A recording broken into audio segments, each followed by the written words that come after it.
રામાપીર કરે છે. તારા રામાપીર તારી સાચો હતો તારી આ હાલત હોત. તને ખબર છે તને ગમે ત્યારે ગમે તે થઈ શકે છે, અને એટલે જ હું તને છોડીને ક્યાંય નથી જવાનું. યશ, મને કઈ નહીં થાય. મને રામાપીર પર વિશ્વાસ છે, એ મને કઈ નહીં થવા દે. ભક્તિ, હું તારી બધી જ ઈચ્છા પૂરી કરવા માંગુ છું, પણ હમણાં હું તને એકલી મૂકીને જઈ શકું એ શક્ય નથી.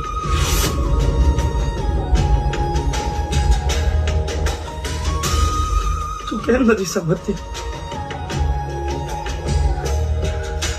અમિતે મને કીધું છે કે તારી પાસે બહુ ઓછો સમય છે.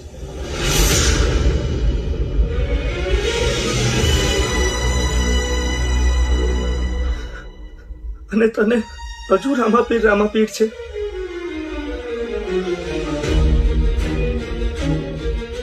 અને બીમારી પણ એવી છે જેનું કોઈ ઈલાજ જ શક્ય નથી.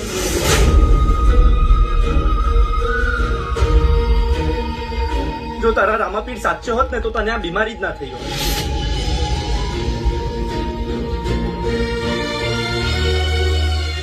હું તો કોઈ ભગવાનના મંદિરે માથું નથી નમાવતો, ના આજ સુધી મેં કોઈ ભગવાનના ફોટે અગરબત્તી પણ કરી છે. મને તો નખમાં બી રોક નથી.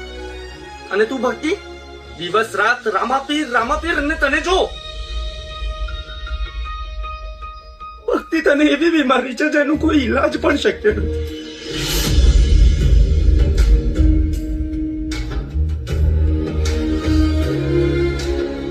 હવે ક્યાં છે તારા રામાપીર? બોલ ભક્તિ, ક્યાં છે તારા રામાપીર?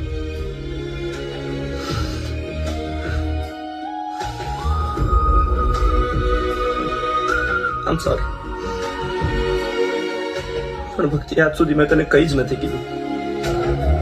તું મહેરબાની કરીને આજ પછી તારા રામાપીરનું નામ મારી સામે નાખ.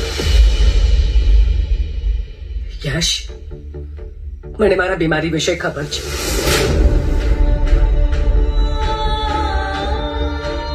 પણ એમાં ભગવાનનું શું વાંક છે?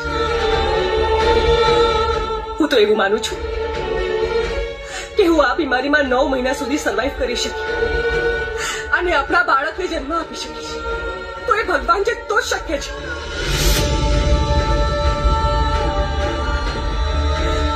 મને મારી કરેલી ભક્તિ ઉપર વિશ્વાસ છે કે જ્યાં સુધી આપણા બાળકનો જન્મ નહીં થાય ત્યાં સુધી રામાપીર મને કઈ નહીં થવાનું.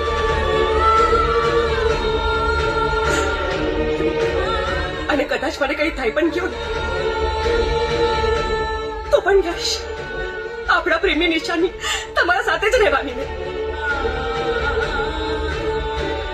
એટલે હવે તમારે મારી માટે, આપણા આવનારા બાળક માટે, આપણા પ્રેમની નિશાની માટે રણુજા બીજ ભરવા જવું જ પડશે. મારી ઈચ્છા પૂરી કરવી જ પડશે. યશ, મારી આ છેલ્લી ઈચ્છા સમજીને પૂરી કર. એના પછી હું કઈ નહીં માંગુ.